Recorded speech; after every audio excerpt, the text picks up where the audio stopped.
нәрсә сине хәтерләтә, бөтен нәрсә сине уйлата.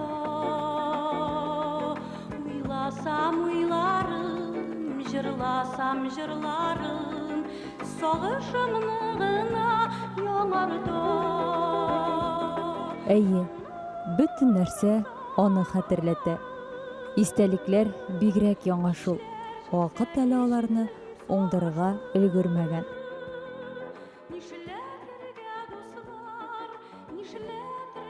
Туфан Миңнуллин фатирында без. Нәҗибә апа кызы Әлфия өчен ул һаман да исән кебек. Әнә бит фотолардан да ничек елмая.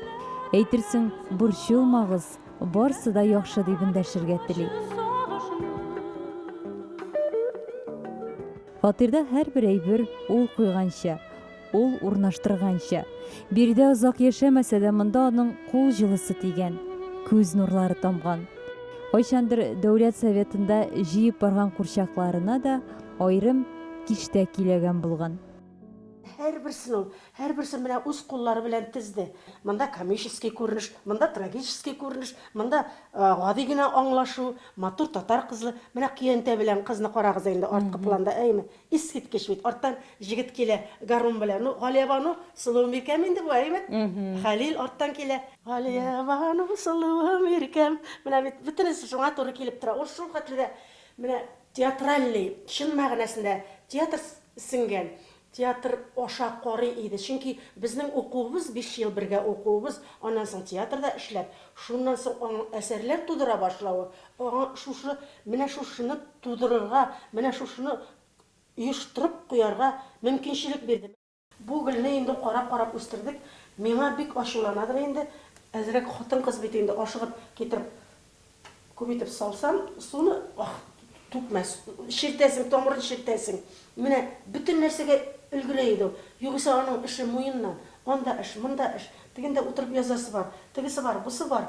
Менә ул шушы гөлгә шундый зур игътибар булды. Хәзер инде мин аңа туфанга караган кебек карыйм. Ул минем каядыр туфаным инде. Китаплар Нәҗибә апа. Менә китапларның безнең инде күбесе, бездә китаптан күп әйбер юк.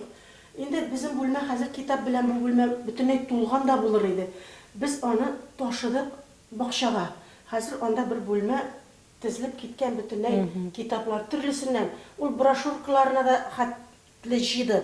Менә бөтен нәрсәне ул китап дигән әйбер изге әйбер саналды. Бөтенесе аның менә бакчада нитеп тора. Монда инде сайланган әсәрләр генә. Сез менә чүпрәк белән дә каплагансыз, тузан төшмәсен дип махсус эшләдегезме? Туфан аны капламаган иде. Мин аны үземчә каплап куйдым инде. Затлы китаплар бит. Ул бит инде теге бездән соң да буынга, халыкка, каядыр әле, иншалла, музее да булса, бөтенесе шунда буласы әйберләр бит инде. Менә кая кагылма туфан инде. Менә туфан. Туфанның өстәле, туфанның креслосы менә икебезгә. Бу әйберләр Нәҗибә апа өчен гади нәрсәләр генә түгел шул. Ул аларны күңелендә җанландырган инде.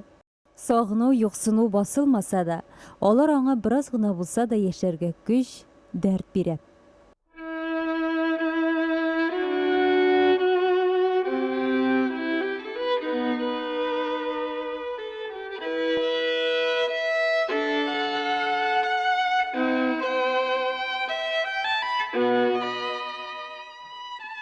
Тиздән 25 август, Туфан абыйның туган көне.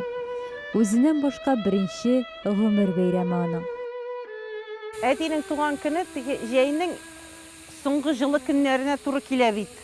Шуңа күрә, гадәттә, әтинең туган көннәре кайдыр табигатьтә, бакчада, шундый формада үткәрелә иде. Соңгы елларда ул менә безне бөтенебезне җыеп, Нагорныйдагы бакчада үткәрергә яратты. Ул бик зур сәбәп иде инде кешеләр җыелыр өчен. Бакчада бигрәк тә инде тирә-юньгә менә мәш киләдер. Ул һәрбер җирдә гөжләп торадыр. Менә ничә ел белән ул гөжләп тирә-юненә, тирә-ягына халыкны җыя. Нәрсәләр бүләк итәдер егет? Ай, юк, мин үзен бүләк алырга гына яраттым кебек тоела. Менә дөресен генә әйткәндә, ул миннән бүләк өмет итми дә кебек. Менә ул гына бүләк итәргә тиеш сыман тоела иде, менә мин хәзер кайтып инде искә төшерәм. Кеше китә, җыры кала. Инде ничә тапкыр кабатланган әлеге сүзләрне Туфан абыйга карата болай иртә кулланырбыз дип кем уйлаган? Әйе, җыры калды.